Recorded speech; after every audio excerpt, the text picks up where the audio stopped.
யோசிச்சு பார்த்தீங்கன்னா இந்த ரத்தத்துக்கு மட்டும்தான் இந்த ஏழை பணக்காரன்ற வித்தியாசம், ஆண் பெண் என்ற வித்தியாசம்,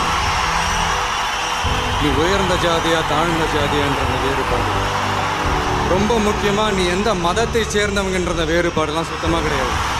நான் என்ன சொல்ல வரேன்னா, அட்லீஸ்ட் இந்த ஒரு நல்ல குவாலிட்டியாவது நம்ம ரத்தத்துக்கிட்டேருந்து கற்றுக்கணும்னு சொல்ல வரேங்க. 1990களில் எனக்கு போட்டியாக ஒரு நடிகர் உருவானார். முதல்ல ஒரு போட்டியாளராக இருந்தார், போக போக அதுவே ஒரு சீரியஸான போட்டியாளராக மாறினார்.